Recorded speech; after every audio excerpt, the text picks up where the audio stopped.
veías esta porquería. Pero hablemos del tema de las hinchadas que me interesa mucho, Matías Colombati. Buen día, ¿cómo les va? ¿Cómo Gracias. están? Bueno, fue noticia esta semana, como vos contabas, que fueron a bancar a los jubilados los hinchas de Chacarita y que para el próximo martes está previsto que se sumen más hinchadas y también se está hablando de un grupo de motoqueros. A ver, la participación de la hinchada de Chaca había sido ya anticipada el 4 de marzo en las redes sociales. No estaba claro del todo, hasta que sucedió, de qué tipo de movida se trataba, porque sabemos que en los clubes las barras, no necesariamente las hinchadas, pero las barras tienen generalmente algún tipo de vínculo, o en la política o en el mundo sindical. La de Chacarita particularmente tiene una historia, alguna relación en algún momento con Luis Barrio Nuevo. El año pasado habían participado del acto de Milei en Parque Lezama, entonces había algunas dudas de qué estaba sucediendo ahí, pero efectivamente fueron hinchas de Chacarita y ahí estuvieron bancando. ¿Por qué? Bueno, el disparador del apoyo fue que la semana anterior, Carlos, un jubilado, conocido hincha de Chacarita, con la camiseta de Chacarita, y que marcha cada miércoles con los jubilados, había sido reprimido por la policía. Los hinchas de Chacarita dijeron, no, vamos a bancar a Carlos. Claro. Y ahí empezaron a sumarse. Escuchen a los hinchas de Chacarita este miércoles en la marcha de los jubilados.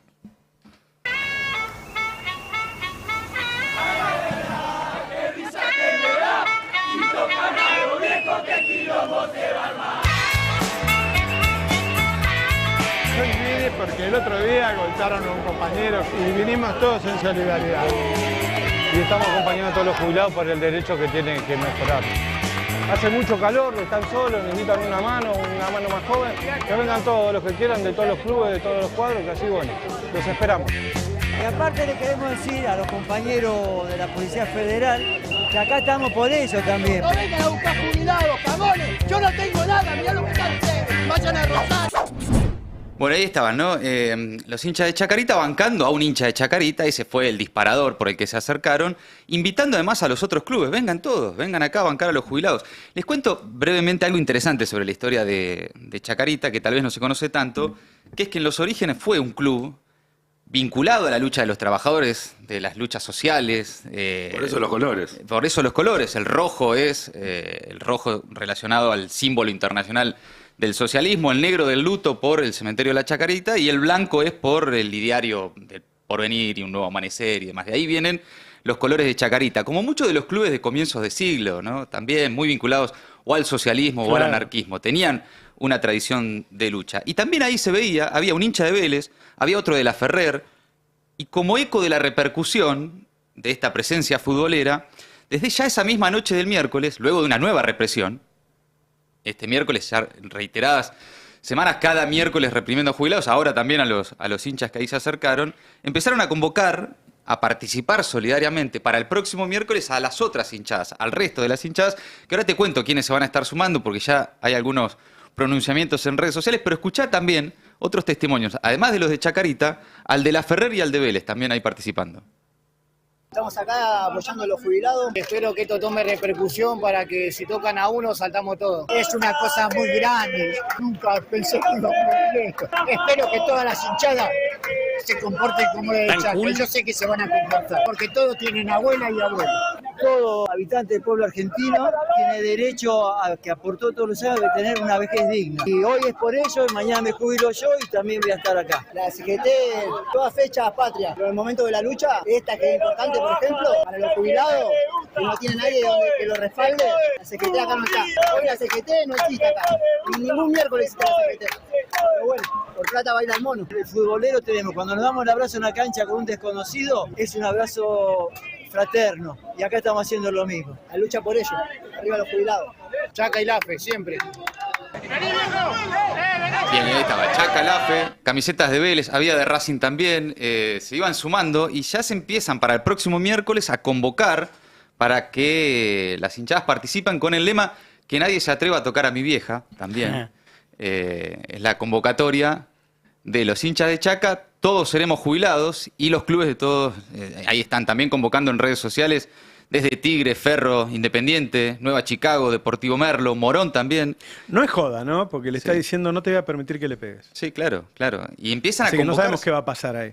Claro. Es importante marcar más, Sí. tipo, vos decías bien al principio, bueno, estaba la suspicacia por ahí el tema de Barrio Nuevo en Chacarita. Estos son hinchas, no barras bravas. Claro, no exacto. son las barras de los clubes. Exacto. Son organizaciones de hinchas. Recién hace un rato lo explicaba muy bien Ezequiel Fernández Mur. Todas las hinchadas tienen organizaciones que hacen algún tipo de acción social en los barrios donde está el club, que tienen Exacto. algún tipo de vinculación con la sociedad. Y de estos sectores es que surge la convocatoria. No son las barras de los clubes las que están haciendo la redacción. Muchas veces estamos mal acostumbrados Sí, claro. a ver hinchas de tal club organizados y pensar, es la barra, pero no, en este caso no. Sí, por eso yo hacía algo esa, más genuino. hacía esa diferenciación porque las barras tienen por lo general algún vínculo político, sindical. Claro. Sí, claro. Pero acá lo que veíamos eran hinchas en solidaridad con un hincha, ¿no? Acercándose. Y ahí, bueno, el resto, veremos qué pasa el próximo miércoles. ¿Van Pero- a ir los motoqueros? y bueno, ¿Quiénes se- son los motoqueros? Se está hablando de un grupo de motoqueros. Es una convocatoria muy informal que también está circulando Porque en yo redes sociales. conozco- Son bravos es- también, ¿eh? Por eso, yo conozco los que tienen esas motos grandes, que vos ves que aparecen 100 motos en la ruta y tienen unas motos gigantescas, más grandes que la de la policía, o las motitos que te traen las cosas a tu casa, no sé quiénes son. Mira, hay una convocatoria en redes sociales que dice Motoqueros Unidos en Defensa de los Jubilados, Congreso 17 horas, nos unimos con nuestras motos y banderas argentinas. Fueron No- protagonistas en el 2001. Bueno, Muy eso importante, claro. No sé qué traje para contar un poco también eso, para darle contexto histórico sí. también a esto que empieza a suceder otra vez en la Argentina. Esto por ahora es una convocatoria muy informal, no está del todo claro quiénes son, pero no es una rareza pensar en motoqueros participando de revueltas populares, de protestas sociales. Ya fueron protagonistas del estallido del 2001. En aquel momento, recordemos, el motoquero, fines de los 90, era una changa que explotó, básicamente por un montón de gente que se iba quedando sin laburo, que tenía, igual que ahora, que tenía un laburo en una fábrica, en una empresa, en un kiosco, y se iba quedando sin trabajo, agarraba la moto y empezaba a repartir. Habían sido, bueno, en ese momento la mayoría varones de entre 20 y 30 años, desocupados, subocupados del conurbano, de la capital. Muchos de ellos habían también militado en centros de estudiantes, otros en organizaciones sociales, en cooperativas, tenían alguna tradición. Vamos a escuchar ahora a alguien que participaba de hijos, por ejemplo, y bueno, Ajá, agarraba una moto y claro. empezaba a laburar. Estuvieron en el estallido del 2001, muchos de ellos en la primera línea de lucha durante la represión del 19 y 20 Recordemos de que en la diciembre. primera línea te disparaban, ¿no? Sí, pero Hubo 39 muertos en la plaza. de hecho, hay un motoquero Hay un muerto. motoquero muerto. Hay un motoquero muerto, pero además del compromiso social de que podían tener algunos y la voluntad de participar, ahí en el centro porteño era su territorio de trabajo también. Claro. Entonces, estaban ahí en el momento en que la represión se desata ya por diciembre. Hay pila de registros fílmicos, de fotografías, de testimonios en documentales que muestran cómo, en medio de las corridas, de los gases, de la represión policial, fueron los motoqueros quienes en más de una ocasión hicieron retroceder a la policía. Hay algunas historias de cómo las motos circulan con cadenas, ¿no? Y en los alrededores de Plaza de Mayo, uno de un lado, el otro del otro, unas cadenas en el medio y tumbaban algunos policías, algunos caballos. Hay imágenes de eso, hay registros en ese sentido y cómo también rescataron heridos de las represiones, incluso algunos fueron detenidos. Bueno, hay un fallecido, Gastón Riva, tenía 31 años, a manos de las fuerzas de seguridad. Mirá, hay un fragmento muy breve, les propongo compartir un documental, Sin Casco se llama, de cómo ya los motoqueros en el 2001 participaban de esa protesta. Bueno, acá estamos en el foco más mayor, digamos, de conflicto, digamos, y de enfrentamiento que por lo menos yo viví el 20 de diciembre, que es en Avenida de Mayo y bueno, y la 9 de julio. Las intersecciones, estas intersecciones fueron, digamos, donde más quilombo había. Bueno, acá fue donde me tiraron con el balazo de goma, que me tiraron. Yo sentí un golpe en el momento de la adrenalina, no termino de mencionar qué era. Después me fijé y bueno, me sangraba un poco.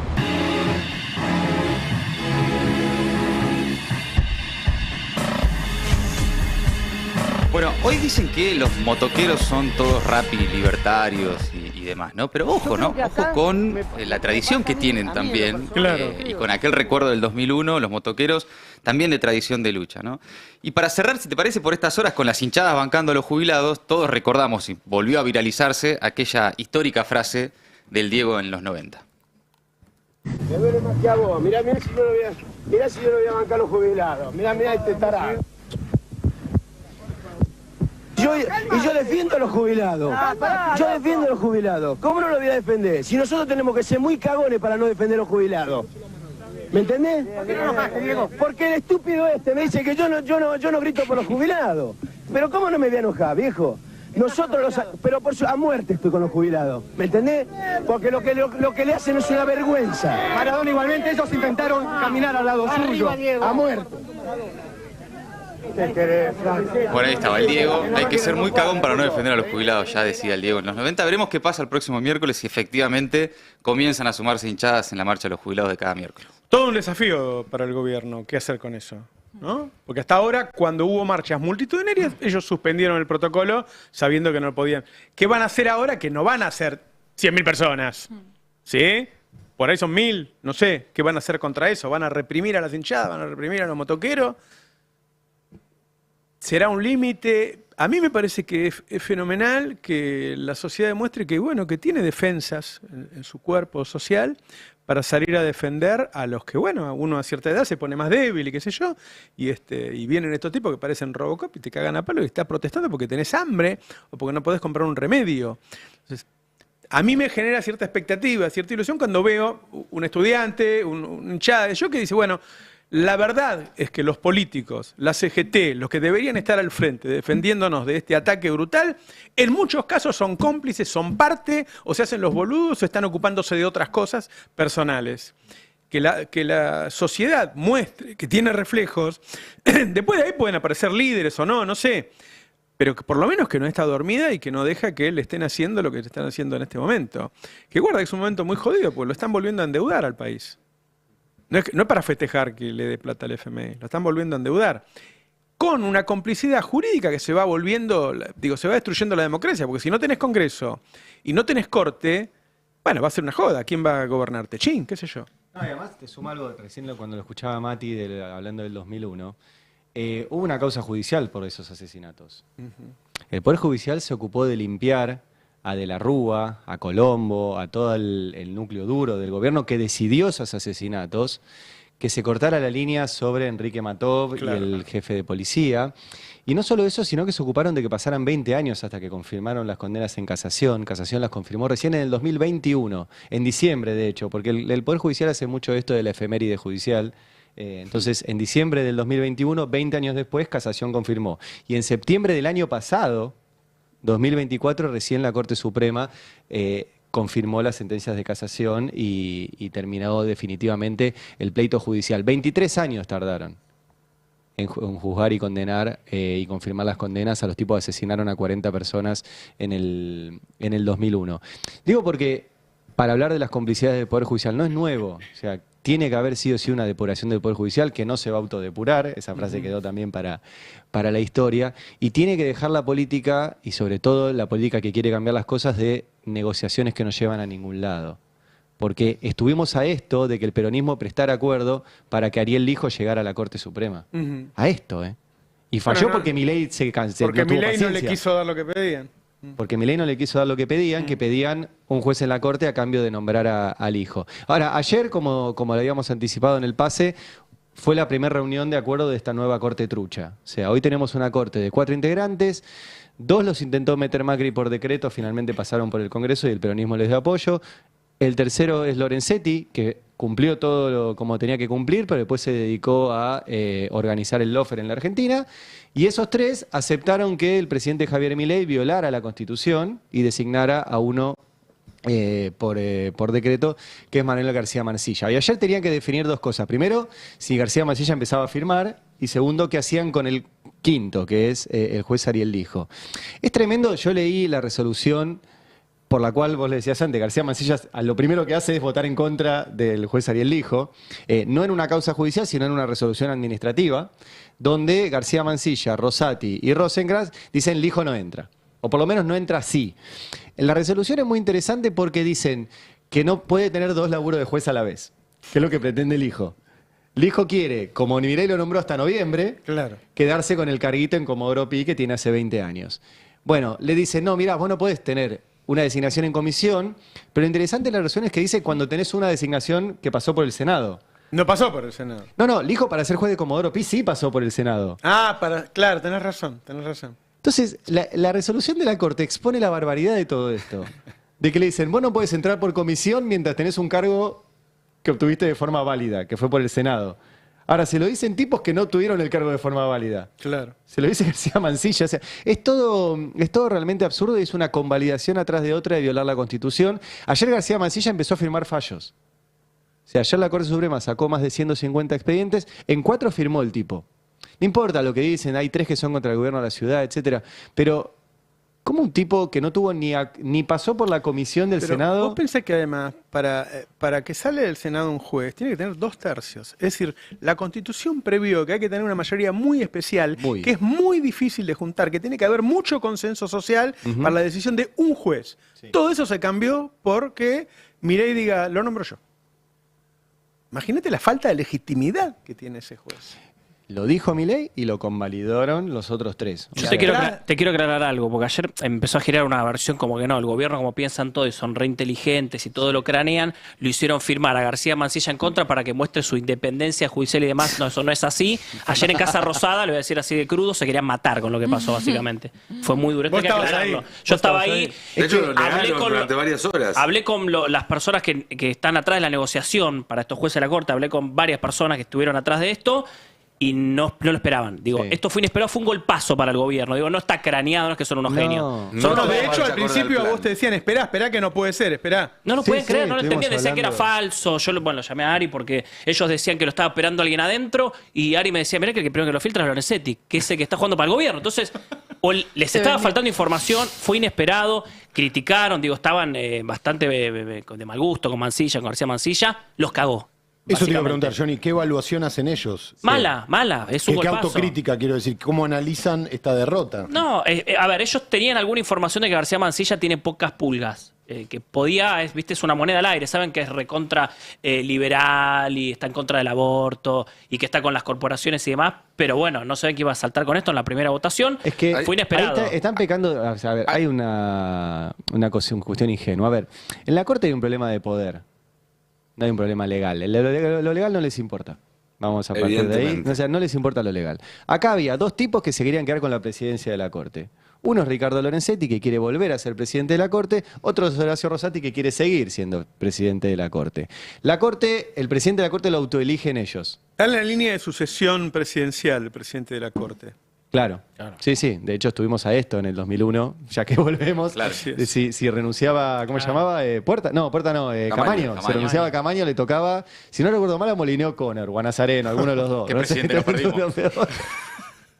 Uno estaba en Roland Garros. El otro... Nazareno era el socio de Menem en un estudio de abogados en La Rioja, que Menem lo agarró y lo puso de presidente de la Corte.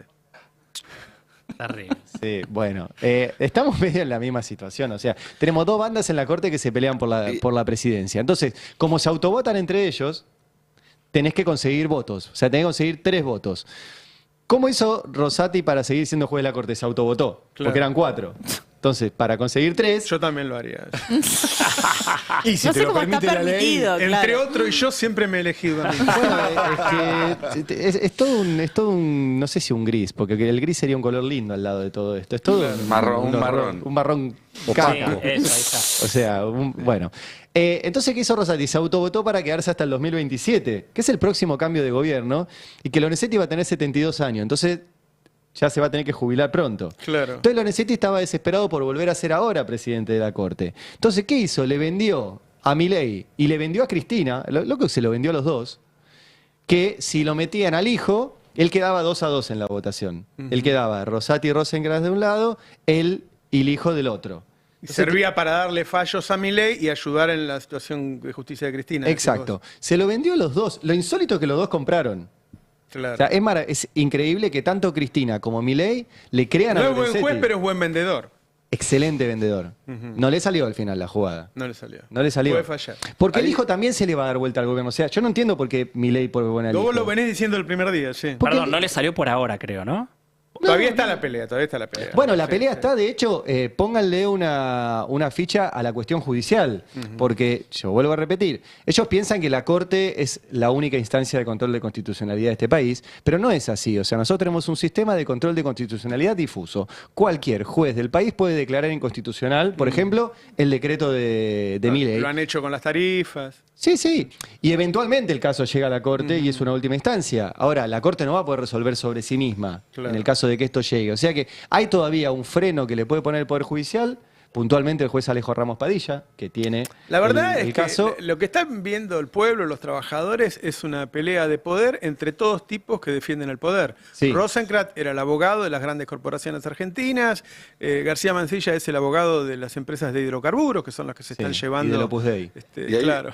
hay un refrán en el Palacio de Tribunales que es que no asumís realmente tu lugar como juez en la corte hasta que no traicionás a aquel que te puso en ese lugar. Bueno, claro, está bien. Bueno, García Mancilla en ese sentido lo Asumió el aprendió primer rápido. día. Mirá lo que decía Victoria Villarruel hace algunos meses. Ah, muy buena esa. Sí, muy está buena. buenísimo porque Sí. cuenta básicamente que fue asesorado por García Mancilla, hoy juez de la Corte Suprema, mira, la vicepresidenta. A Mancilla La lo verdad, conozco. Sí, a García Mancilla lo conozco. Bien. Che, no me digas la verdad, porque parece que soy una falluta. No, te estoy García Mancilla a es García así. Mancilla lo conozco, Hacemos así. es un constitucionalista de fuste. Para los que somos abogados es wow. Wow. Sí, García es Mancilla es impresionante. wow. Es impresionante. Bueno, De hecho, vamos al hijo, cuando el gobierno presenta, el Ejecutivo presenta el DNU, yo le pedí a García Mancilla si me podía explicar bien y hacerme recordar qué era el DNU, las condiciones y demás, porque vos pensás que constitucional es una materia que en mi caso yo la estudié en el primer. Bueno, uno de la casa. Bueno, yo hace meses que vengo contando que en Casa Rosami me decían, García Mancilla es nuestro, el hijo es de ellos. Del sistema. Es de ustedes, me decían a mí en joda. Es del peronismo. Bueno, Nuestro no es. Ellos ponen a uno. Bueno, a mí lo que me decían es que Tenían un punto ahí. lo que se abre ahora es una negociación con el peronismo. Es que por eso, yo quería decir las dos cosas. Una es la Corte, la Corporación Judicial, el sistema de medios, los empresarios, están todos complotados por un lado. Tiene una responsabilidad el peronismo de no haber frenado esto antes y de frenarlo ahora. De dejar de negociar pavadas, pues son pavadas. O sea, nunca nadie le va a dar un juez de la Corte a Cristina en este país. No va a pasar. O sea, ¿Y un procurador? Menos que menos, vamos a un sistema acusatorio, el procurador va a ser más poderoso que el presidente de la Corte. No se lo van a dar a Cristina. No se lo dieron cuando Cristina era presidenta. Cristina mandó pliegos cuando había lugares en la Corte cuando era presidenta. Mandó el pliego de Roberto Carles, no se lo dieron. Lo tuvo que retirar. Mandó 2 pliegos más, que se recuerdan poco, de Domingo Cecchini y de Eugenio Sarrabairús. No se los trataron, quedó en la nada. Y era presidenta, con poder, con todo. Ahora, vos me decís, yo entiendo, Cristina tiene el poder de negociación en el Senado. Genial. Sí, lo tiene. Lo sí. tiene. Bueno, que lo use para frenar que estos tipos entren, porque no le van a dar nada. Bueno, Yo de verdad, o sea, son estrategias judiciales que viene llevando adelante el kirchnerismo hace por lo menos 10 años. Todas Bueno, fracasan. Si hubieran sido buenas, no estaría en la situación tan Exacto, delicada o sea- judicialmente que está Cristina, que es una persona que no cometió esos delitos por los que fue Totalmente. condenada. O sea, Cristina es inocente. Es una barbaridad y hoy está en manos de García Mancilla si va preso o no va presa. Claro. Por eso digo, pero la estrategia judicial de los asesores jurídicos de Cristina tiene 0 éxitos. Claro. Lamentablemente. Claro. Lamentablemente. Sí, sí. Y si siguen negociando, va a seguir teniendo 0 éxitos porque cada día tiene menos poder. Entonces, yo creo que el único poder que tiene el peronismo hoy es frenar esta locura, que es que Milei meta 2 jueces y encima estos 2 jueces por decreto. Te dicen, bueno, pero la institucionalidad de la Corte no puede funcionar con 3 miembros. Puede funcionar perfectamente con 3 miembros. Lo ha hecho ya.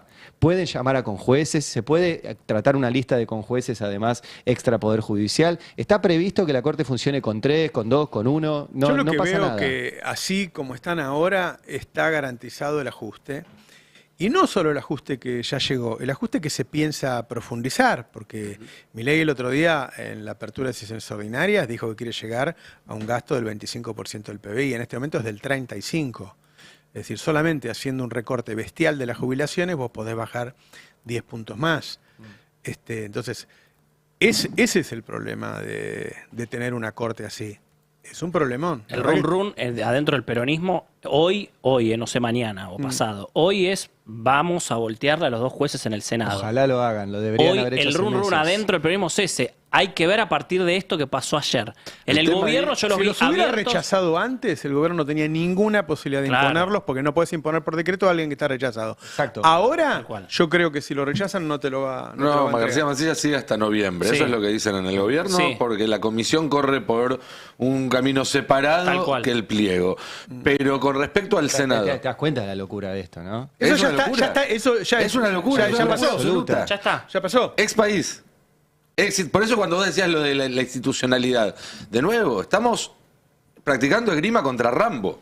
Sí, eso también hay que decirlo. No podemos ir con una navajita cuando del otro lado hay bazucas. Y hoy en día la discusión en el bloque del peronismo se dio vuelta. O por lo menos es lo que te cuentan en el bloque del peronismo. Cristina dice, yo no voy a aceptar al hijo. Los senadores que responden a Cristina son los que en este momento están juntando los votos. Juliana Di Tulio, por ejemplo. Para rechazar el pliego. Para rechazar los dos pliegos. Los dos. Los dos pliegos. Ahora, ahí me dicen, tenemos que ser muy cuidadosos porque hay muchos senadores que responden a gobernadores que no están dispuestos a pelearse con un juez federal.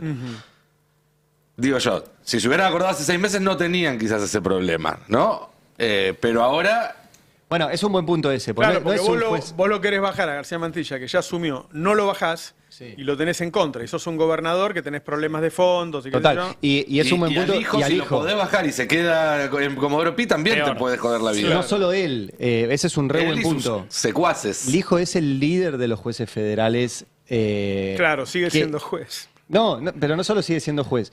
Es el líder de los jueces federales que no son muy apegados a la ley. Claro. Por decirlo, ¿está bien dicho así? Sí, está bien. O sea, que decide y es algo que pesa mucho a la hora de votar o de exponer un senador o un gobernador. La gente que no está pegada a la ley es que delinque y el que delinque es delincuente. No, bueno, pero es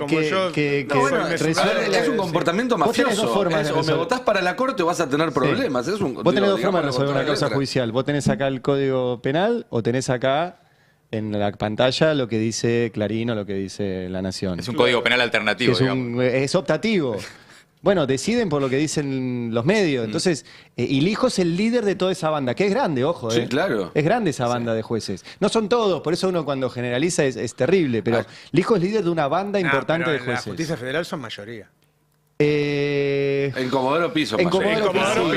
No, bueno, y tienen mucha influencia en el resto del país, que por eso son menos conocidos, pero hay provincias donde hay un juez federal. Así es. Acá todo tenemos cae en el mismo embudo. Pero para volver al Senado, en el bloque, de Unión por la Patria, que en realidad es el interbloque Unión por la Patria, cuentan 20 votos por el rechazo, seguros. De 34, Tienen 20. que conseguir 25. Hay que conseguir 25. Y ahí se está mirando, en principio, a los radicales, en los cuales no se puede confiar mucho, porque te pueden decir que sí, y a último momento votan otra cosa, y si vos ya estás sentado ahí, no tenés revancha. Y hay, extrañas vueltas que da la vida, contactos entre Unión por la Patria y el PRO, que ha sido el más vocal de los partidos en rechazar al hijo todo este tiempo, y están viendo si entre el... ¿Cómo? Se han vuelta, no. Te pido por favor. No. Lo que se está viendo es si se puede coordinar entre Unión por la Patria y el sector más kirchnerista de Unión por la Patria y el PRO, diría el sector más macrista del PRO, para hacer todavía más profunda la paradoja. Claro. Porque en realidad, y ahí está el secreto, necesitas 25 para rechazar, pero 37 para empezar la sesión. Claro. Entonces ahí hay una negociación a varias bandas donde habría peronistas dispuestos a iniciar la sesión, pero no a votar en contra. Bueno, ojo con esto que está pasando, que Macri y un círculo chiquito que le quedó, pero que todavía contiene a Ritondo, hoy se puede asociar con el cristinismo duro para ir contra Milei. El país está enloquecido. Todas las coordenadas todo esto que Ritondo está armando un espacio afín a la libertad de avanza para las elecciones en la provincia. Para elecciones en la provincia, así es. Las dos cosas, dualidad, ¿no? Y para agregar una capa más de complejidad. Ritondo es el doble espía, vamos a decirlo. Es el doble espía. Y para agregar... Ni él ya sabe de qué lado está. Se levanta a la mañana y dice... ¿Vos decís que es portero y propietario de sus departamentos, de sus edificios? No, y para agregar una cuota más de complejidad, la que decide si la sesión se hace o no es Victoria Villarruel. Porque esos son los usos y costumbres del año pasado, que ya no importa si está pedida o no una sesión, la vicepresidenta tiene la capacidad o no de convocarla, y entonces depende de que ella convoque para que se reúna. A su favor no tiene que desempatar. Villarruel no va a tener que desempatar. Claro. Porque son dos tercios. Como es 2 tercios, 1 tercio, no hay empate. Después no entienden por qué gana Milei. Todo esto que acaba de explicar Nico... Y no es solo porque gana Milei. Esto también va a explicar por qué el día de mañana, y cuando digo mañana es casi literal, porque no creo que falte mucho, cuando Milei empieza a decir que el Congreso es un gasto al pedo, que hay que cerrarlo, que no sirve para nada, todos estos tejes y manejes son los que alimentan, yo no digo que va a tener razón, porque no va a tener razón, pero son los que alimentan un humor social que permite ese tipo de mensajes. A mí lo que me parece es que ya casi no queda nadie en la política que quiera que haya jueces independientes y medios independientes. Que todos quieren algún arreglo, si vos no arreglás, sos odiado, te destruyen por todos lados, qué sé yo. Que el sistema, cuando yo era adolescente, un amigo mío quiso ser policía. Siempre fue una salida laboral para gente humilde. Y cuando llegó en la comisaría le dijeron que tenía que ir a afanar. Y dijo que no y lo echaron a la mierda. Lo echaron, además lo trataron de chorro. Casi eso. O sea, quiero decir que cuando un cuerpo ya está todo corrupto, ¿no? Algún kirchnerista, cuando vos se lo decís, bueno, estuvimos muchos años tratando de jugar por las buenas con tramposos. Tenemos que hacer lo mismo nosotros. Ahora, sí nos transformamos en un país bananero que en este momento puede venir una empresa con el RIGI ese que tenemos y estar en Argentina sin pagar impuestos. A mí me encanta porque ¿no? yo charlo esto también con gente del peronismo y me dicen, vos porque sos un iluso, sos un, ¿cómo se llama? Es un soñador. Y yo digo, no, mira, yo soy bilardista. De tu forma no está funcionando. O sea, no viene funcionando la forma de, mirá, nos aliamos, ponemos a los malos, entonces hacemos... Claro. O sea, Cristina está esto de estar presa. Yo entiendo por qué hay gente de esas estrategias judiciales que sigue pensando que tiene razón. Claro. Cristina no debería estar con presa. Le fue mal con esa Entonces, estrategia. es bilardismo, no es optimismo revolucionario. Claro. Ahora, perdón, la que le hizo Mansilla al hijo ayer es la clásica de muchachos nos cagaron entre ellos solos. Sí, claro. Le pateó la escalera y dijo, perdón, flaco, perdón. Porque él va a jugar para el esquema, ya lo hemos dicho muchas veces, García Mansilla va a jugar para el esquema empresarial que representa a Rosenkrantz, no le representa a Lorenzetti. Claro. Entonces, la banda de García Mansilla Así en la es. corte es la de los empresarios, no la de la política. Hay una orden en el gobierno de no hablar de esto. No se habla de la corte. Bueno, perdón, no chicos, me voy. No para nosotros. No para nosotros. No. Pues pensé que... No. Hay una orden en el gobierno. Te apretan el botón Para los silenciador. funcionarios. Los funcionarios no pueden hablar de la corte. Me ponen el muteador. Bueno, se lo pusieron a todos los funcionarios. Los funcionarios no pueden hablar del tema corte. Qué genial. Guillermo Franco me dijeron, la primera entrevista que tiene pautada, Guillermo Franco habla todos los días. Recién es el miércoles. Ayer habló, dijo que... Dijo no la se mañana, podía- dijo una no podía salir cosa. por decreto lo del fondo. Sí, bueno, la famosa Guillermo Franquedas, pero no pueden hablar los funcionarios. No dijo nada Dorni, no creo que dé una conferencia por varios días. Guillermo Franco, la primera entrevista que tiene es el miércoles, me decían recién Y esto, ayer. Johnny, tiene No que hay ver con tweets el- tampoco de Santiago Caputo. Vayan a @mileiemperador. Fíjate, no hay tweets ayer. Gol paso para Santiago Caputo, porque fue uno de los negociadores. Digo, las personas que negociaron el gobierno. El tema de la corte fueron Santiago Caputo y el número 2 de Cuneo Libarona, que es Sebastián Amerio. Gol paso para los dos. Muy dañados. Vayan a @mileiemperador. No hay tweets. Amerio es el que estaba en el palco el otro día, Exacto. junto con Gordo Dani y con Santiago No Caputo. hay tweets en la escala... El verdadero ministro. El verdadero sería. ministro, Sí, claro. Sí. No hay tweets en la escala enojo de Caputo. Es mucho, porque en general cuando Es se un enoja montón. tuitea un montón. Acá es como que se pasó ya de la bronca que te hace tuitear mucho y directamente del Claro, teléfono. mira, 5 de marzo, me dice ahí la producción, 10 de la noche, último tuit de Santiago Caputo, una persona que tuitea por lo menos 4 o 5 veces por Y día. el resto de las cuentas igual. Y el resto de Tiene las una cuentas igual. cuenta que tiene el nombre de él ahora. No, esa es falsa, ¿eh? Ah, bueno, no se puede. No Es se falso. puede. No. Si las que no tienen el nombre de él son de él y las que tienen el nombre de él no son de él, discúlpenme. Estuvo charlando Creo con... que nunca ha habido una época más difícil para tener 60 años, te juro. No entiendo un carajo de qué están hablando los chicos. No entiendo que esté el nombre de uno y después esté el nombre del otro. No, Por eso está el estoy grupo absolutamente perdido. Ahí tenés a los jóvenes. Ahí están los jóvenes, mira. Los jóvenes están de ese lado de la Candelaria, mesa. ahí está, la juventud. Explíquenle a... Ustedes. al No, señor. es bastante inexplicable la época en general, ¿no? Vos pensás que yo hasta los 35 años no había computadoras. Claro. No que no había internet, no había computadora. ¿Entendés? Tenía una calculadora. Y ahora resulta que lo que está a nombre de uno no es de uno y lo que no está a nombre de uno es de uno. Las escrituras van a ser así también.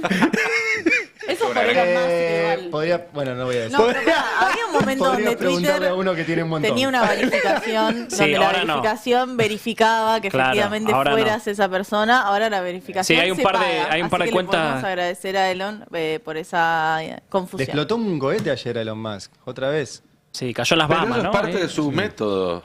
Claro, porque él no gasta en investigación, sino que va probando hasta hace que le prueba sale. y error y es más barato, dice, probar 100 cohetes y destruir 100 Es más hasta barato. llegar al número 100 que ande, que probar cada elemento y recién ensamblarlo cuando estás seguro que funcionan Y si todos. cae El problema, un no, pedazo pero el de cohete problema arriba de es que alguien. Sturzenegger y Milley Claro. aplican el mismo método para los argentinos. Y nosotros Claro. no tenemos 100 de cada uno de nosotros. nada tenemos para 100 reemplazarlo nosotros. cuando explotamos. Te iba a preguntar si el esquema ese de Musk no lo hizo con Milei, probando un presidente en Argentina, financiando cualquier cosa, a ver cómo sale, ¿no? Hasta que Lo explote. escribió Sturzenegger. Claro, es el cohete que no puede explotar. Lo escribió Escribió un Sturzenegger. artículo que se llamaba, perdón, por ahí lo pueden buscar, el método Elon Musk de la regulación. Y el artículo de Sturzenegger, justo antes de entrar al gobierno, decía eso, que el problema era que le pedían a Elon Musk un montón de cuestiones de seguridad, no solo para los cohetes que no son tripulados, por ahí si explota le puede caer algo en la cabeza a alguien, Están sino suspendidos para... todos los vuelos, por ejemplo, en los Claro. aeropuertos del sur de Florida ahora, Afecta a la vida. porque está cayendo debris, residuos Sí, del vuelo que por eso explotó. digo, no solo puede afectar, sino que el problema eran los Pero autos si también. estás parado en el piso, igual te cae, porque sigue, la gravedad sigue hasta abajo. Por eso, entonces, Elon Musk pone en riesgo vidas y hablaba de los autos también. Los autos que se dirigen solos, Sí. por ahí cruzan en rojo, si andan mal. Bueno, Sturzenegger decía que el genio de Elon Musk un día se cansó y les dijo, métanse las regulaciones en el culo, yo lo voy a hacer igual y no voy a cumplir la ley. Y hablaba de eso como una genialidad, Sturzenegger. Porque ahorró Y mucha plata. Y como dicen los chicos, ahora aplica eso gobernando. Puede fallar. Claro, pero el problema es porque efectivamente es más barato y no se le cobra todo el costo que genera frenar los vuelos en Florida, pero también el costo ambiental que genera estar mandando cohetes que no sirven de nada porque el tipo no quiere invertir Bueno, en investigación y desarrollo. Esta semana se supo, por ejemplo, en otra noticia vinculada a Elon Musk, que los satélites de Starlink están cayendo de órbita a un ritmo más rápido que los que los puede reemplazar, digamos. Ellos lanzan 100 satélites para darte wifi, para darte conectividad satelital, pero se le caen 150. El número no es exacto, estoy dando un ejemplo. Sí, sí, sí, No recuerdo las cifras, pero todas esas cosas los medios no te las cuentan. Me imagino que no tienen nada que ver con que Elon Musk financie o ponga pauta en esos medios. No. Che, bueno, mirá, todo el mundo me pregunta qué va a pasar con el dólar. En serio, vos sabés que me llaman a casa a la noche y me preguntan qué va a pasar con el dólar. ¿Y qué les decís? Según si gobierna Caputo o yo. Ah. Pero. Según con quién hables. ¿Quién sabe qué va a pasar con el dólar? Caputo. Cande. Bueno. Llamen a Cande. Better call Cande. ¿Qué hacemos, Cande? ¿Compramos? Vamos, MEP? lo voy a citar a Bogiano. Yo te voy a que dar lo un dato tenemos- igual. Cuando estalló todo lo de la cripto, ella no estaba. Ese día. No me vendas. Ese día. No me quemé. No me quemé. Y después volvió No me cuando quemé. todavía Mi nombre no está en ningún lado. calmado. No me Y sabe de gusta. todo eso de tecnologías. y qué ¿Sabe sé de yo. cripto también? Sé de cripto. Otra cosa Sí. que me hace sentir muy Sí. fuera de onda. Digo, para Está ver si bueno, confías. Esta es tan popular opinion now, pero el ecosistema cripto es muy interesante. ¿Viste? Y no son todas estafas. Yo ¿eh? tengo seguidores como para hacer una estafa. No, no hagas, por favor. No, Roberto, no. Deja. Una meme coin. Es un buen momento, ¿no? Sobre todo con los amigos que estás haciendo en el Poder Judicial. Viste, estoy intentando llevarme bien. Sí, se nota. Tomé un director Avísame. de relaciones institucionales y todos los días tuvo que ir al psicoanalista. Uy, me invitó a comer. ¿Eh? Sí. Y claro, trata de que no hagas quilombo, porque Sí. vos me llevas por el mal camino. Sí, pero no fui a comer. Bueno, vayamos a la parte económica porque ayer Caputo habló en este Consejo de Inversiones en Mendoza, o sea, le habló a inversionistas y en el tape 7 tenemos lo que él dijo que es lo que va a pasar con el tipo de cambio. ¿Qué va a pasar con el tipo de cambio? Que se pregunta seguramente muchos. No va a pasar nada. No va a pasar nada con el tipo de cambio. Podría hablar una hora de la parte monetaria y cambiaria para explicarles en detalle por qué, pero los aburriría. Voy a ir a algo más simple a ver si se entiende más fácilmente. No va a pasar nada porque hay un orden fiscal y monetario que hace que no vaya a pasar nada. Bueno, el ministro de Economía dice que les va a aburrir a los inversores, que les Por explique eso no va a por qué dar no va a pasar explicaciones. nada, por eso no va a dar explicación. Yo creo que era lo que más querían escuchar esos señores ahí sentados, pero vayamos, si se quiere, a los datos de por qué hay tanta incertidumbre justamente con qué es lo que va a pasar con el dólar, y ya no se habla de apreciación cambiaria, sino directamente de qué es lo que va a hacer el gobierno con el tipo de cambio. Tenemos el balance cambiario de servicios, se lo pasé a Juanpa, y en ese balance cambiario cambiario por servicios, que es un gráfico poco ameno, pero lo que me interesa es que veamos las puntas. Si sacamos el graph, las puntas muestran enero de 2025 que toca el pico de enero de 2018. Recuerdo, enero de 2018, para quienes nos están escuchando, fue la antesala de la Argentina volviendo a pedirle un préstamo al Fondo Monetario Internacional, la antesala de todo lo que fueron las corridas de 2018 y la escalada ya en 2019 con las elecciones. Entonces, cuando vemos cuánta plata están gastando los argentinos en servicios en el exterior, sea por viaje, sea por el aumento de los fletes, por justamente todo este boom importador que estamos viendo y todos esos dólares que salen del Banco Central, nos lleva directamente a ese punto, y eso es algo que empieza a preocupar porque no tiene que ver solo con los viajes al exterior, tiene que ver con las compras en Amazon, tiene que ver con esta presión importadora que sienten los productores, porque es más barato importar que producir acá. En los 2 puntos con Caputo como ministro, ¿no? 18 y ahora, 18 claro. y ahora. Sí, sí, sí. Caputo en ese momento en el Banco Central, pero claro. sí. Él en los por dos momentos mantener con los Caputo. dólares financieros genera este problema, porque si sacara el blend, si todo el fruto de las exportaciones fuera todo al Banco Central, no le estarían faltando dólares. Totalmente. Y en la placa de la intervención en los mercados financieros, vos mostrabas en tu editorial lo que tiene que ver con el día de ayer, que esas son estimaciones que hace el mercado financiero, que está muy acostumbrado a ver los movimientos y dice, che, este movimiento no es de una persona, es de alguien que tiene el volumen suficiente. Pero estos son datos del Banco Central. O sea, acá es datos oficiales del Banco Central que dice, nosotros gastamos tanto en la intervención, en esas cotizaciones del dólar MEP y del dólar CCL, y lo que uno ve es que en julio y en agosto tenemos 2 barritas de 328 y más de 150 millones de dólares, y eso fue en la previa del blanqueo. O sea, en la previa de blanqueo fue el primer momento de inestabilidad cambiaria, el primer momento donde el esquema cambiario, como lo conocemos, no funcionaba. Después entró efectivamente el blanqueo, dio un aire y ya en diciembre y enero vemos una espiralización en esa intervención que ya es mucho más grande que la que vimos a mitad del año pasado. Y no tenemos los números de febrero, los números oficiales, pero lo que se ve son diariamente el Banco Central metiendo millones de dólares en esa intervención. Entonces, por eso está esta pregunta dando vueltas de qué es lo que van a hacer. Por último, en estos gráficos... Hago una mínima aclaración. Sí. Digo, si el precio del dólar fuera ese, vos lo podés liberar, que el Banco Central no haga todo eso, y el precio se queda ahí.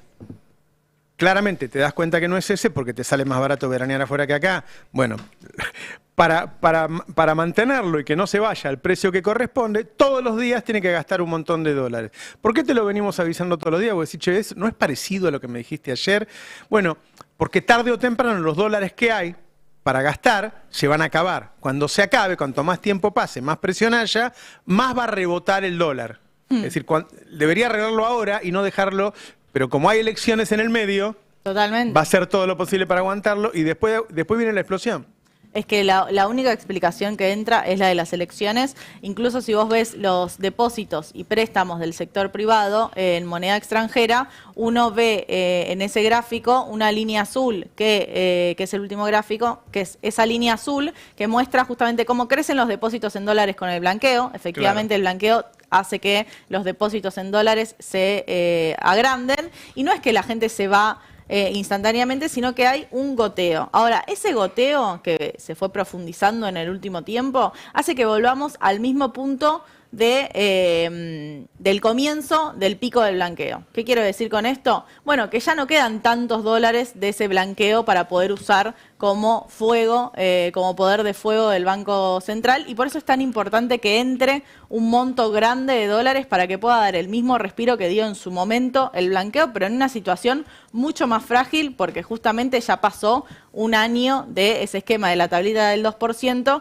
y Caputo no tuvo mejor idea que profundizar eso con la caída del Cruelpeg. El Caputo 2018, es idéntico. Se quedan $100, se lo piden al fondo, se patinan lo del dólar y se fue a toda la mierda. Por eso también, perdón, Cande, lo que venimos apuntando acá hace un tiempo, el gobierno dan por sentado que el acuerdo con el Fondo Monetario Internacional va a ser tomado por los mercados como una buena noticia. Y la experiencia de Caputo en 2018 dice lo contrario. No lo tenía toman cepo. como un sálvese quien pueda. No tenía cepo. No tenía cepo. Pero bueno, incluso con el cepo, esto puede complicar los dólares financieros. Digo, En puede Casa Rosada tensar la dicen que brecha. es diferente porque antes había déficit y ahora no. Caputo lo contesta, lo tenemos en el tape 3. Ayer le dio la respuesta a estos inversores privados. Hay alguna similitud con cosas de pensar que, bueno, sí, yo veo, qué sé yo, la ropa sale 3, 4 veces lo que sale afuera, la electrónica. Entonces, esas similitudes con el pasado pueden hacer confundir a uno. Ahora, por eso es importante entender que esta vez no es el mismo caso. No aplica el ya la vimos. ¿Saben por qué? Porque no pasó nunca. Entonces no pudimos haber visto algo que no pasó nunca. Nosotros no la vimos seguro, la generación de mis padres tampoco, probablemente la de nuestros abuelos tampoco, porque simplemente no pasó. Entonces, esta es la primera vez que hay un orden macroeconómico por decisión política y que ese orden macroeconómico no se va a cambiar. Bueno, todas las respuestas que tienen son las del orden macroeconómico. Expliquémosle a la gente, o sea, acá la guita que se mueve no es la chiquita, la nuestra, ¿no? Son los grandes fondos. Los grandes fondos vinieron con sus dólares, vendieron los dólares, agarraron los pesos y se metieron en el mercado. Compraron títulos públicos, los hicieron subir, compraron acciones, los hicieron subir. Algunos se puede haber metido en algún fondo de esos que arman los bancos, qué sé yo. ¿Qué están haciendo ahora? La operación contraria. Ya ganaron. Entonces venden esas posiciones y compran dólares. Así que la verdad, que no tengas déficit, que hagas lo que sea, eso pasa. Se llama puerta 12 porque pasó una vez en la cancha de River, todos quisieron salir al mismo tiempo y murió mucha gente. Y cuando quieren salir todos juntos, ¿vos qué haces? Le das dólares, hasta que se te acaban. Y cuando se te acaban, te quedaste sin reservas en el Banco Central, el dólar se multiplica por 3 o por 4 y tenés una hiper. Ya lo vimos un montón de veces. Pero además Lo vimos con Caputo. La explicación de por qué esta vez es distinto no es tampoco. No. Es por qué esta vez es distinto. Simplemente, ¿no? Vos lo escuchás y decís... Porque no hay déficit, dicen. Esta vez es en serio. Es porque no hay déficit fiscal. Ahora bien, nosotros hablamos hace un ratito con Es que no Miguel hablan con nadie, Bogiano. nunca hablan con Pero nadie. eso, ¿qué se le responde? Te dice, no, porque tiene déficit. ¿Qué le respondes? No, Miguel Bogiano nos explicaba por qué esto no era un aumento de la deuda bruta, porque era una recapitalización del Banco Central. Perfecto, aceptemos que es una recapitalización del Banco Central. Lo que le preguntamos es, bueno, ¿qué garantiza que esos dólares que entran como reservas al Banco Central no se te vayan en este aumento de gastos de la balanza de servicios, que no se te vayan en la intervención para mantener el dólar planchado? ¿Qué es lo que garantiza eso? ¿Qué cambio en la política van a hacer para que esta tendencia no se mantenga? Claro. Y la respuesta de él fue, no hay garantías. No sabemos qué es lo que va a pasar. Pero Y va a además pasar es- eso. casino. Además es mentira. Claro, Vos podés creemos que decir no. que, bueno, que como quedó ahí un activo, el patrimonio neto es igual. Pero que la deuda mayor es la deuda. Anda a preguntarle al fondo. Cuando le preguntes de nuevo, el tipo te va a decir, no, sí, me debe más que antes. Ayer al Pero mediodía además- en Casa Rosada, antes de todo esto, me decían, mira, no sabemos si vamos a pasar por el Congreso, porque el Congreso pasamos si es deuda, y esto no es deuda. ¿Cómo no va a ser deuda? Si es Ayer deuda bajo 47 externa. grados me decían eso en la Casa Rosada. Yo estaba siempre en las palmeras escuchando eso. Bogiano decía que, bueno, le debemos más al FMI, pero menos al Banco Central. ¿El Banco Central sos vos? ¿Es el socio del ministro de Economía en la consultora? No, no tiene sentido. ¿Es pedirle prestado al mafioso del barrio para que tu mano derecha le devuelva a tu mano izquierda? No tiene ningún sentido. Es una locura. Pero eso es narrativo, eso es narrativo. Esa es la excusa que quieren dar acá para no decir que aumenta la deuda. La deuda externa aumenta, punto. ¿Querés tener otra discusión sobre si hay que devolverle ahora, en este momento de emergencia, el Tesoro le tiene que devolver al Banco Central? No, Bueno. solamente sería cierto si agarran la plata del fondo y la utilizan para pagar otra deuda en ese momento. Agarran la plata y pagás otra deuda. Entonces el total de la deuda te queda equilibrado. Pero no es así. Si lo están negociando con el fondo en este momento, si lo pueden utilizar para el mercado y cuánto pueden utilizar para el mercado. Les hago una pregunta a ustedes que entienden desde la ignorancia del ciudadano común, tratando de representar eso. ¿Qué significa, qué significa que se incremente esta deuda? Más allá de la discusión si eso o no, que ustedes dicen que sí. ¿Significa más ajuste? ¿Significa menos salarios? O sea, ¿por dónde lo pagamos todos? Porque ese fue el gran quilombo de los 45.000 millones pedidos en 2018. Cuando vos tomás deuda es un gasto adelantado. Digo, en algún momento tenés que cancelarlo y para cancelarlo tenés que sacarle plata a la sociedad, claramente. Y además es una deuda en dólares. Pero Toda además esta vos- discusión además ya la tuvimos. Es para que se fuguen. ¿Qué es lo que pasó en 2018? Es un escándalo, porque no se habla, porque en este país no se habla de lo que no conviene, que el año pasado tuvimos 18.400 millones de dólares de saldo comercial, debería haber sido una fiesta Argentina, y se lo dieron todos a este dólar financiero que se llama contado con liquidación, que es el dólar fuga. Se usó el saldo exportable muy bueno que ha conseguido Argentina, gracias a Vaca Muerta, que es gracias a Cristina Kicillof, para que la fuguen a uno, digo yo, porque 1 a 1000, ¿viste? 1 a 1 es lo mismo. Entonces, yo la verdad, en serio, no quiero que se devalúe. Primero porque va a generar un sufrimiento enorme a la gente, y segundo porque ese sufrimiento es en vano, porque después los precios alcanzan al dólar de nuevo, como pasó ahora, no sirvió para nada. Entonces, ahora, ¿cuál es la forma? Cuando le explican cómo lo va a hacer, no explica nada. Claro. No tiene nada para decir. Porque ¿qué debería decir? Y voy a pedir plata prestada hasta que no me preste más. Cuando no me preste más, renuncio y me voy a Brasil a tomar sol.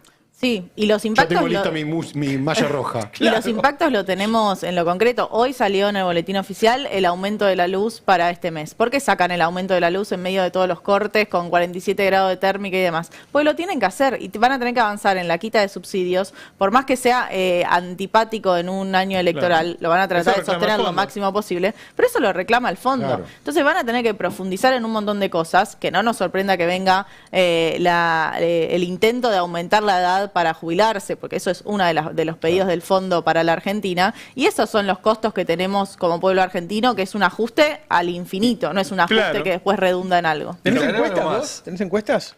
Tengo encuestas, sí. Traje... ¿Querías decir algo? Perdón. No, quería agregar un dato, porque a veces que naturalizamos algunos números. Porque se habla de que el nuevo acuerdo con el fondo sería por un total de 20 mil millones de dólares. Porque serían 8 para las reservas y el resto para volver a pagarle lo que hay que pagarle este año al fondo, que son casi 12 mil millones de dólares. Está bien, venimos del acuerdo más grande de la historia. Fueron 57 mil millones, de los cuales solamente se entregaron 45. No hay muchos más antecedentes del Fondo Monetario Internacional dando 20 mil millones de dólares en un acuerdo. Hubo solamente 3 casos en la historia. Argentina, Irlanda y el tercero, si no me equivoco, fue Egipto. Pero ni Ucrania durante la guerra, ni Grecia tuvo más de 20 mil millones en varios acuerdos durante una década. Turquía, el fondo está volviendo a darle de forma ilegal uno de los préstamos más grandes de la historia de la Argentina. Para sostener gobiernos de derecha en Argentina. Claro. Es una forma de dominación. Después, cuando viene el otro gobierno, le cuesta mucho negociar. ¿Te acordás? Se terminaron todo peleado. ¿Qué va a hacer la oposición? Bueno, yo quiero un comunicado nada más. La oposición debería decir, no vamos a reconocer esta nueva deuda. Exacto. Como dijo Milei, como se están timbiando los dólares, porque ¿por qué queremos pedir 8.000 si acabamos de regalar 18.400 para que se la fuguen? No hay justificación. Claro. Por eso no puede tener una discusión honesta, Caputo. No puede hacer un reportaje. Los únicos reportajes se los da Majul. No puede dar un reportaje, Caputo. O a Kavak. Ahora está con Kavak. No. Sí. Importante especialista en economía. Es mi tía Carlota.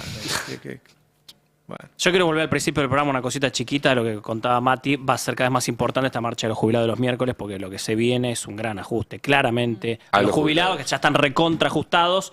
Por eso atención a lo que vaya pasando, marcha. A ver, hay un ajuste que ya está en marcha, que es como se termina la moratoria, hay 450.000 personas que tenían que jubilarse este año y no se van a jubilar. Entonces, como muchos jubilados van falleciendo y no entran nuevos, cada año de por sí ya hay un ajuste en el sistema previsional. Sí, y aparte quieren eliminar las jubilaciones que dio Cristina, más de casa y demás. Quieren quedarse con el total de la torta, que el 100%, solamente con un tercio de esa torta, que son los que ellos dicen los que aportaron toda la vida. Después dice que hay un montón de gente que jubiló Cristina, si la llaman, que lo quieren sacar de ese régimen, digamos, es el objetivo. Porque ahí está gran parte del ajuste que se viene. Sí, y que son en su mayoría jubiladas, mal llamadas amas de casa, y ahí refuerzo, mañana es la marcha del 8M, donde esto es uno de los reclamos, y por eso es muy importante ir como sociedad, no solo los miércoles a los jubilados, sino también entender que estos problemas que atacan específicamente, sobre todo a las mujeres que no tienen ese trabajo reconocido y pago, bueno, hay que pensarlo un poco más como el conjunto social y cómo nos afecta a todos y todas.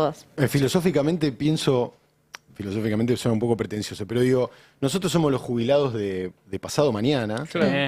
Y yo tengo la edad suficiente para recordar a Norma Pla y todos los jubilados. Entonces digo, ¿Qué es lo que estamos decían? hipotecando nuestro propio futuro. Por eso es importante acompañar a los jubilados Pero es también. lo que decían los hinchas de Chacarita ahí, decían, además de ir a bancar al de Chacarita que fue paleado por la policía, yo mañana voy a ser jubilado, decían los hinchas. Yo Y vengo por mí. Estamos el policía que condenados. te está pegando también va a ser jubilado. También, claro. También, obviamente. Yo, un empresario bastante conocido en Argentina que vendió su empresa a capitales del exterior, y tiene mucho dinero, y yo sé que tenía todos los empleados en negro. Y casas en Punta del Este, en Cariló, qué sé yo, y tenía todos los empleados en negro. Entonces, ahí hay una transferencia de dinero que era de los trabajadores, se la guardó él vivió como un rey, y los trabajadores no se pueden jubilar. Entonces, cuando el campo popular dijo, mirá, a esa gente lo tenemos que bancar entre todos, porque la verdad hay una responsabilidad de todos, que dejamos que este tipo evadiera, y qué sé yo, y ese tipo no tiene jubilación, no, es un planero, qué sé yo. Sí. Y la verdad es que la mayoría de la gente, o como dice Cande, eran amas de casa que tienen un trabajo, que es un debate que se tenía que dar en el país y se dio, o era gente que le habían robado la plata. Ese tipo... Porque la verdad, en el mundo donde controlan los impuestos, por ejemplo, en Inglaterra no vencen nunca los impuestos, no prescriben. Acá prescriben. Si no te agarran en 5 años, te escapaste. ¿Tá? No lo debes más esa plata. Tienen un muy buen sistema de control, un sistema de retenciones que funciona muy bien, y no prescriben nunca. Y te van cargando intereses y multas. El día que te agarran, tenés que vender los riñones. Entonces la gente casi no evade. Y entonces los tipos tienen un país mucho más sustentable, mucho más sólido, porque todos pagan los impuestos. Acá, gente que yo conozco de toda la vida me ha dicho, no, Roberto, no me pidas que pague impuestos, si estos son unos chorros. Porque esa es la excusa, ¿no? Yo digo, mirá, primero paga impuestos, después arreglamos si hay chorro o no hay chorro. Vos tenés que pagarlo. Es un país con una doble moral insoportable. ¿Entendés? Es insoportable. Eso. Tipos... A mí me ha pasado, tipos de Mercedes-Benz que me han dicho chorro a mí, que nunca tuve una denuncia de nada, como yo defendía a Cristina, me decían chorro, y yo, bueno, dale, vamos a ver la declaración jurada tuya, a ver cómo te compraste ese Mercedes, porque yo puedo mostrar cómo me compré todo. Lo ves, no solamente lo ves en los altos niveles, mi familia tiene un estudio contable de barrio, y lo ves en los comerciantes de barrio, ese doble es discurso. cultural. O sea, Ahí mi contadora me dijo hace poco, me dice, yo tengo 300 no sé cuántos clientes, me dijo, uno solo no me pide que le arregle los impuestos. Claro. Uno solo. Pero después o sea, está absolutamente naturalizado. Son los mismos que después se quejan digamos, de gobiernos que... Claro. Populares o que... Bueno, por eso... Son todos chorros, ¿no? Por eso el conflicto general es social, no es solo de la dirigencia. Bueno, el presidente es un presidente que está a tono con eso, también antiestado. Dice, ¿para qué van a pagar impuestos sin...? Por eso no hace obra pública, y para no mí, hace rutas. lo más grande que hizo Cristina fue generar conciencia de todo eso. Porque mucha gente se diera cuenta de sus derechos, de en qué lugar que estaba cada uno, generó mucho debate, enseñó mucho ella desde sus discursos y qué sé yo. Entonces hay un grupo de gente que entendió que es así, que nos están cagando, ¿no? Dale, ¿vamos con la encuesta? Vamos con la encuesta, sí, porque ciertamente el febrero es el mes cripto para Milei y es un mes de aumento del volumen de la conversación en redes, pero también de pérdida del rumbo, ¿no? Se lo vio quizás por primera vez en este año y pico de gestión, con una agenda perdida y con un alto contenido negativo, por lo menos en la conversación online, que es la que le importa mucho al gobierno. No sé cómo lo están viendo Johnny en Casa Rosada, pero lo que traje es una encuesta que suele armar todos los meses la consultora Ad-Hoc de Javier Correa, que justamente lo que mide es el nivel de impacto de la conversación online, de la conversación en redes. Y lo que podemos ver en la placa 1 es cómo evolucionaron las menciones en torno a Javier Milei durante este mes, sobre todo relacionado al tema cripto. El 50% de la conversación mensual sobre Milei se dio en una sola semana, que es la semana del cripto escándalo, en un contexto hiper negativo, dice Ad-Hoc, entre el 14 de febrero, que fue ese famoso viernes, y el 20. Después bajó, para los que están viendo en YouTube, es ese pico totalmente extremo que vemos, y que no sé si tenemos la parte de abajo de esta misma placa, muestra cómo las menciones de Milei volvieron a llegar al pico máximo, que fue el pico de su comienzo de gestión, de enero, febrero del 2024. Esto lo saben, en Casa Rosada, que en lo que es redes impactó muy fuerte. Esto lo saben, si bien tuvo un pico momentáneo de una semana, porque la verdad que es un periodo corto, pero saben que en las redes perdieron. Por eso está el Gordón casi todos los días en la Casa Rosada.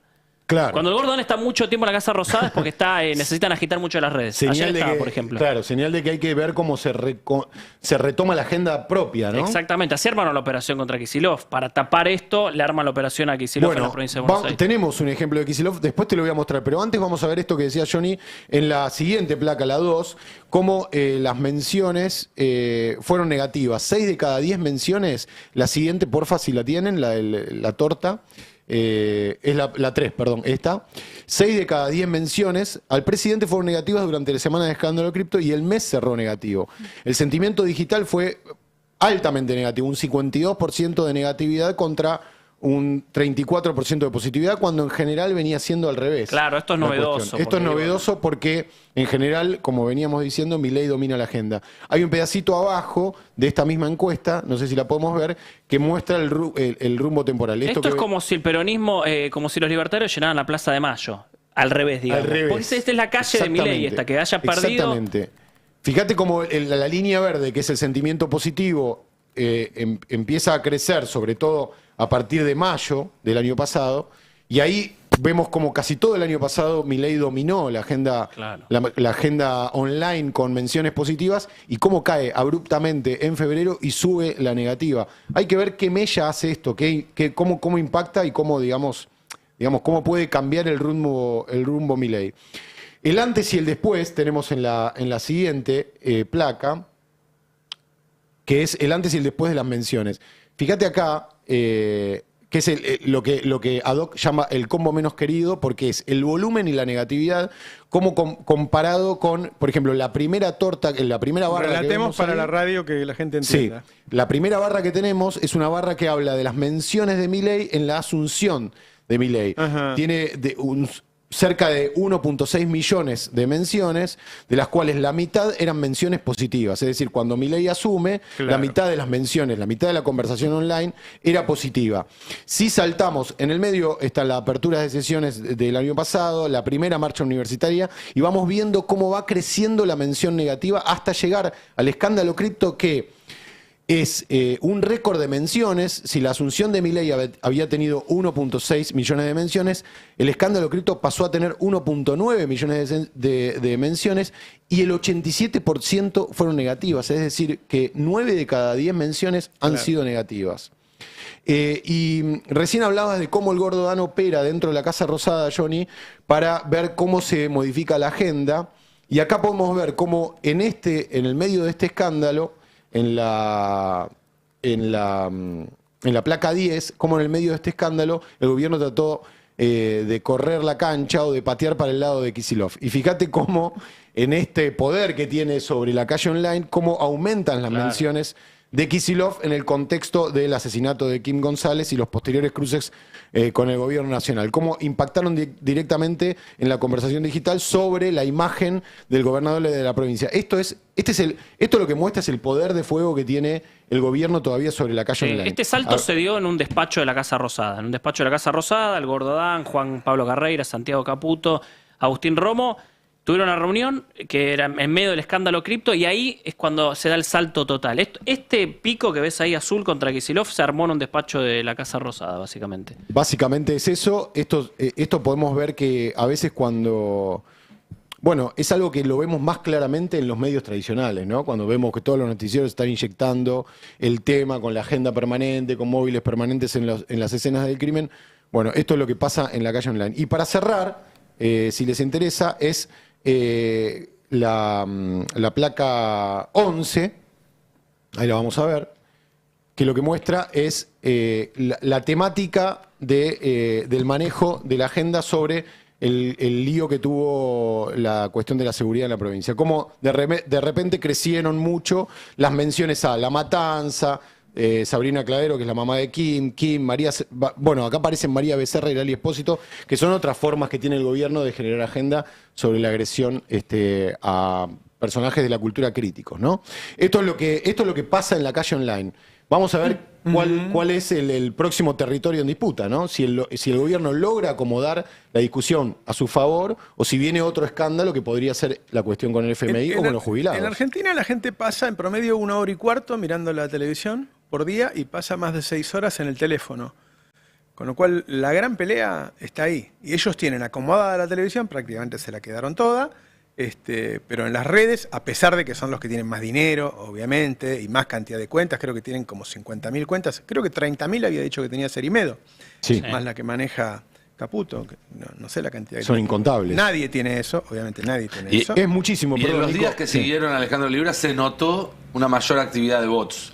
Quienes están activos en las redes percibieron, notaron que había un resurgimiento de la actividad de bots que evidentemente está vinculada con este intento de tapar lo que estaba pasando en la conversación orgánica. Sí. Desde Black River, ¿no? Y ese Black tipo de- Sí, River. para mí hubo dos picos. Uno, el pico de bots cuando fue todo el debate del financiamiento de los 100 millones de la CIDE, que finalmente los pierde Caputo porque Macri se los voltea, y son los dos picos de bots, trolls y demás. Recién me hacían acordar, hubo un hashtag tremendo cuando hablaba Milei, que quedó primero mucho tiempo, que era hashtag habla el pelot. Eso, Sí. mucho tiempo fuerte, mientras hablaba Milei, mientras hacía la Qué partida. Habla el pelotudo, digo, por Ahí si va. no se Qué entendió. Ah, Qué feo. fuerte, no, mal. Primero ¿Sabés? mucho tiempo estuvo. Sabés que no me gusta que hagan eso.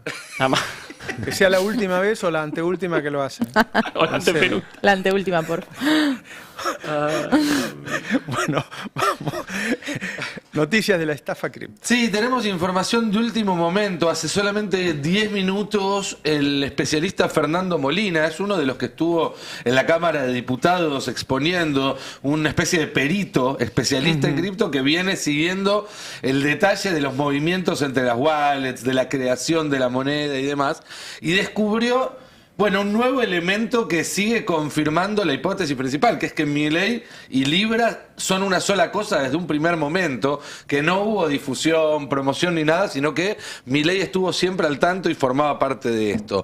Esto acaba de publicar Fernando Molina en su cuenta de X. El día de lanzamiento de Libra, viernes 14 de febrero, hubo un token llamado Milei, creado por el mismo equipo minutos antes del lanzamiento del token Libra, y en un hilo que vamos a ir compartiendo con ustedes y les voy a tratar de explicar, va explicando este descubrimiento, esta nueva prueba que se suma a muchas otras y otros testimonios que complican la situación de Milei. Empieza diciendo Molina: ya sé que están pensando, así que empecemos por ahí. Cualquiera puede crear un token con el nombre Milei, Libra, Messi. Inclusive antes o después del lanzamiento de Libra se podía crear un token con el mismo nombre. Como diciendo, el tema no es solamente la coincidencia del nombre, porque yo puedo crear un token y ponerle Milei. Y eso no significa que Milei tiene nada que ver. Pero ¿cuáles son las similitudes de este token Milei que hace creer que tiene que ver con Libra? Bueno, empieza. Fue creado el 14 de febrero a las 18:16, minutos antes de la creación de Libra. Fue creado por una wallet. Les voy a pedir que lo expandan, viste ahí donde abajo que el texto está cortado, así lo leemos completo. Fue creado por una wallet que recibió fondos del exchange Fixed Blood, cosa que también pasó con Libra. Se crearon 1.000 millones de unidades, la misma cantidad de unidades que se crearon de Libra. Se generó un pool de liquidez en Meteora, que es el mismo sitio donde salió a la venta Libra, y el creador del token fue uno de los primeros depositantes a ese pool de liquidez, gente que va y pone dinero para que empiece a funcionar la criptomoneda, depositando 108 tokens, que es la misma cantidad de tokens que habían depositado en Libra. Mirá vos. Y es un número Creo que son los particular, mismos, no es un entonces. número redondo. Son los mismos. Bueno, hasta acá dice Molina, que sabe mucho más del tema que yo. Aspirando lo que... ¿No? Pasando la aspiradora. No, bueno, podría ser eso, pero no. Acá son llamativos los parecidos, pero podría ser una simple casualidad todavía, dice Molina. Y avanza con más elementos. Cuando uno crea un token, es decir, una criptomoneda, además de definir un nombre y un símbolo, que en el caso de Libra son lo mismo, Libra y pesos Libra, pero es el mismo. En Solana se solicita un link con metadata. Metadata es esa data sobre el archivo que no aparece en el archivo. Es la que, por ejemplo, nos hizo saber que el proyecto de ley de bases estaba escrito por una empresa. Claro. Porque el documento, cuando vos entrabas al documento, aunque no lo decía el texto, te explicaba quién lo había hecho y qué día y a qué hora. Bueno, esa metadata suele incluir de nuevo, obviamente, el nombre, el símbolo y a veces alguna cosa más, como una descripción o un link o una imagen. Lo curioso es que Milei y Libra comparten el link a la misma metadata. Y si uno ingresa a ese link puede ver que la metadata de Libra también fue utilizada en el token de Milei. Pero hay más, continúa Molina. Esa metadata está publicada en una red llamada IFPS, que es como una especie de Google Drive descentralizado. Entonces, es un archivo que una vez que se sube a este Google Drive no se puede modificar. Y eso significa que tal como está ahora, estuvo en el momento en que lo subieron y por eso podemos comprobar que esto no se cambió después. Que nada de esto cambió después del lanzamiento de Libra para, por ejemplo, perjudicar a Milei. Sigamos con el siguiente posteo. Muchos tokens truchos, luego de la creación de Libra, utilizaron el mismo link a la metadata, lo que decías vos, gente que quiere pasar el barrefondo. Dice, bueno, si saco algo parecido en el medio de toda la locura, a lo mejor alguien se equivoca, compra y me hago unos mangos. Pero Milei fue creado antes que Libra. Es decir, que el primer token que utilizó la metadata que después usaría Libra es este token Milei. Y eso confirma que están relacionados al 100% y que fue el mismo equipo el que lanzó ambos. Lo que no entiendo es para qué lo harían. Ahí va, eso te lo contesta Molina en el siguiente posteo. Porque yo tampoco entiendo. Yo acá estoy leyendo, interpretando, preguntando para que me aclaren algunas cosas porque son cuestiones muy técnicas. Milei utiliza el hashtag, el token Milei utiliza la metadata de Libra, lo cual parecería indicar que Milei solo existió como token de prueba y que no tuvo un uso real. Solo hubo 184 operaciones de compra y venta de 70 wallets diferentes. Y de esas 70, 63 también compraron y vendieron Libra. Pero llama la atención que la que realizó la primera compra, seguimos al siguiente posteo, fue a las 10, fue exactamente al mismo tiempo que las primeras compras de Libra, 19.01.00, que compró $59.000 en Milei y luego no vendió ni un solo dólar. Lo que dice acá Molina es que probablemente fue un bot de un insider que estaba mal configurado y por eso, en vez de comprar Libra, que era lo que tenía que comprar para hacer el negocio, compró la moneda equivocada, que era la de prueba. En el X de Molina está el posteo con todas las pruebas de esto que yo estoy tratando de relatar. Tiene correlato en capturas de pantalla, en links, porque recordemos que la característica principal de las criptomonedas es que si bien garantizan prácticamente el anonimato, es muy difícil saber quién hizo cada movimiento, son absolutamente transparentes respecto a cuáles fueron cada uno de esos movimientos. O sea, la misma gente creó un token de prueba con el nombre de Milei, con lo cual es claro que no es que Milei lo vio pasar por ahí, como vuelve a explicar él y lo tuiteó. Exacto, que el proyecto Libra es el proyecto de Milei para los desarrolladores. Cosa que también lo dijo Hayden Davis. Claro. Pero bueno, no tenemos por qué creerle a Hayden Davis. Claro. Empiezan a sumarse testimonios. Esto es... Ya está, no hay mucho. Tayano a lo mejor podría poner quinta y empezar a requerir algunas medidas de prueba más, pero a lo mejor es mucho pedir. Último momento. ¿No ves que así nunca vamos a meter un último momento nosotros? Primero va el último momento, lo dejás ahí 10, 15 minutos, lo sumo 2 horas. Cuando termina, que la gente junta gana, escuchó el último momento, junta la vejiga, se le infla, o muere esperando que termine, ahí entra Lanto. No, me ponen primero a Lanto y bueno, así nos va, ¿no? Está aprendiendo, nuevo hace poquito que labura en radio. Bueno. Hace poco que labura en radio. Bueno, viste que Karina se fue en avión de lujo, hotel de lujo, qué sé yo, y la nota la hicieron sobre Quintela. Sí, espectacular. Para tapar que todos nos empezáramos a preguntar, ¿qué mierda hace Karina en Canadá? ¿Volvió? ¿A qué fue? Sí. Fueron 7 gobernadores a hablar con los canadienses, que son las principales empresas mineras. Los gobernadores, los viajes en busca de inversiones están financiados por el Consejo Federal de Inversiones. Federal de Inversiones. Exacto. Y TN, en vez de decir, che, loco, ¿qué hizo Karina? ¿Cómo? ¿Qué mierda hace Karina ahí? ¿A qué hotel fue? ¿Qué sé yo? Y mostrar las habitaciones, como le gusta hacer a ellos, qué sé yo. Armaron con inteligencia artificial un avión privado, donde lo mostraban a Quintela. Nada, tenían que elegir entre los 7 gobernadores, todos los demás eran de ellos. Claro, no les convenía. Elegí uno, Johnny, y entonces, no, la plata que se gastó, no se gastó nada. Tío. La plata de los riojanos, no gastó nada. Es increíble, cada día más desinformación. ¿A Karina también se lo pagó el CFI? No, claro. El único dato era ese. O sea, la Casa Rosada le pagó el viaje. Cada uno considerará si la secretaria general de la presidencia tiene algo que ver con las inversiones en minería. No lo sabemos. Por ahí sí. Tampoco sabemos cuánto gastó, a qué hotel fue, qué avión tomó.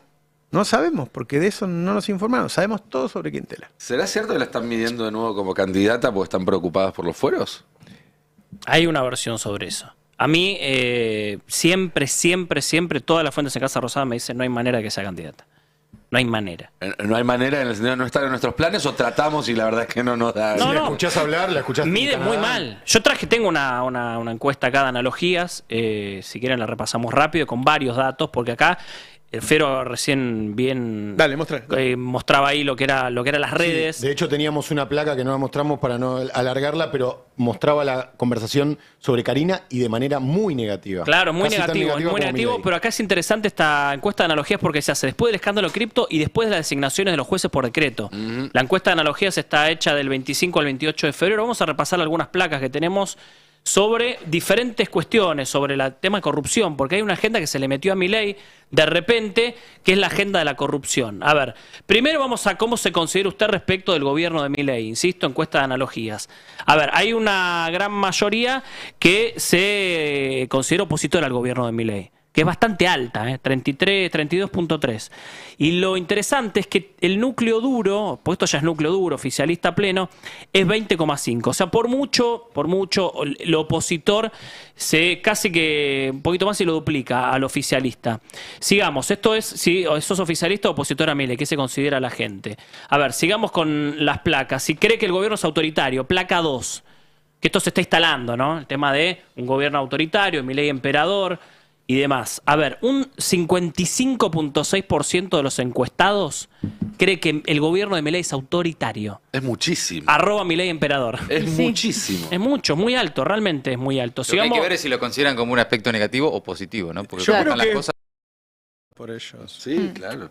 Sí, hay algo de eso también. Demostrar esto, fuerza, poder, nombro todos por decreto, cierro el Congreso, no me importa nada, voy para adelante y demás. A ver, y después acá está esta es la imagen de Milei, 49.7 positiva, 47.9 negativa, está muy alta la negativa y viene conservando muy bien la imagen positiva. Y hay algo que a mí me interesa mucho para tocar, porque nosotros lo venimos contando mucho, y es la placa 4. ¿Cree usted que el INDEC está midiendo la inflación de forma correcta? Mira esto. 50.8 te dice no. La inflación real es más alta. Solamente un 31.6 cree que se mide correctamente, que lo que dice el INDEC es así. Y esto es una percepción de la sociedad que es la que tenemos todos. Macho ve al supermercado todos los meses, es mentira que está subiendo 1 o 2%. Está clarísimo. Bueno, no somos los únicos que lo decimos, que lo sentimos. Las encuestas ya están mostrando esto. El INDEC miente. O por lo menos la gente tiene la sensación de que la inflación que está dando el gobierno es falsa. No es real. Digo, si vas es que no es una sensación, ¿viste? Lo sentís. Te alcanza la guita para menos que antes. Ya está explicado. De hecho, Cava te da una inflación más alta. Claro, digo, esto está explicado. Bueno, también ya llegó a la gente esa sensación, más allá de lo expliquemos todo el tiempo, también llegó a la gente. Y vamos a la agenda de la corrupción, que esto se le coló a Milei. ¿Cree usted que hay corrupción en el gobierno de Milei? Bueno, es bastante alto, estamos 24 más 14, tenemos 38. Casi un 40% cree que poco nada, mucha, ahí está, 36 más 12, casi un 50% cree que hay corrupción en el gobierno de Milei. No, más, Johnny, porque poca es que hay. Claro, poca es que hay. Poca es que hay. Poca igualmente es que hay. O sea, es casi el 80, casi el 70 y pico por ciento de las personas. Si tomamos poca... O sea, algo hay. Claro. 72. O sea, los que consideran que no hay nada de corrupción es un 14% nada más. O sea, es bastante alto. O sea, eso se le metió por la estafa cripto, por las cosas que estamos viendo en las causas de soborno, también es importante. Las causas Son dos cosas separadas. Son dos cosas separadas, pero que empiezan a entrarle a Milei en una agenda que no quería. No, y que se tocan en un punto clave, porque muchas veces el tema es cómo comunicas que la corrupción tiene efectos posteriores. Y acá, en el caso Libra, queda claro cómo, a partir de que el presidente esté abierto a recibir a cualquiera que le pague, después hace boludeces. Después hace cosas que no le convienen ni siquiera a él, imagínate al país. Y que no es con lo cual, el problema de la coima no es solamente que utilice el rol institucional que tiene para hacerse rico, sino que a cambio de ese dinero que recibe, toma decisiones que como presidente son oficiales, por más que su Twitter diga economista, y que afectan al país y a él. Claro. Hablabas de Libra, rapidito, justamente esta encuesta toca este tema. Si cree que usted, la placa 6, ¿cree usted que Milei participó de la estafa Libra? Creo que Milei participó de la estafa con la criptomoneda que él mismo difundió la semana pasada.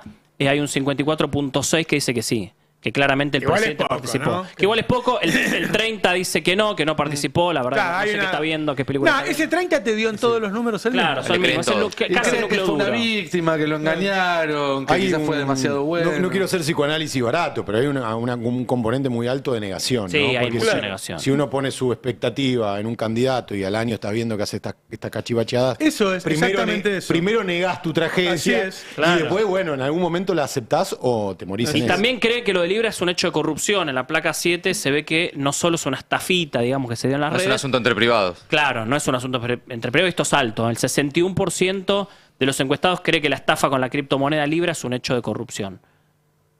Nada, fuerte esto. Y vamos a la placa, quiero lo último, la placa 9, la imagen de Karina Milei, que es lo que estábamos hablando. Ajá. Que esto ya sabiendo un poco lo que pasa con coimas y pobre sobornos. Karina. Claro, es muy alta, es muy alto. 60.6 de negativa tiene Karina, apenas 33.7 de positiva. ¿Y eso muy- que todavía no habló? Y sí, eso que todavía no habló. Muy por debajo de lo que es Javier Milei. Esto rompe con ese dicho que dice, mientras te quedes callado, piensa que sos un boludo, cuando hablas lo demostrás. Ella, mientras se queda callada, tiene imagen negativa, el día que hable, ¡buah! Por esto, contesto, vuelvo a tu pregunta, Lantos, es complicado acá que sea candidata por esto, no tiene imagen negativa muy alta. No sé de qué manera la pueden usar, de ese comodín para que sea candidata. El problema es que no la puede- Fueros puede ser, es Para una darle versión. fueros van a tener que poner la 11 Corte y Suprema. 55 tenemos al señor Adrián Murano. El prócer de pie, muy bien que se pongan de pie cuando digo Adrián Murano, que viene con sus verdades muy afiladas. Me dijo lo que va a contar. Tenía dos opciones. 12 del mediodía. La primera, porque viste que te hace recomendaciones Google. Nos recomendó porno, digo, no, porno no. Entonces tiene una denuncia contra un funcionario. Viste que ayer Feynman dijo, la esposa de un ministro tiene auto oficial y chofer.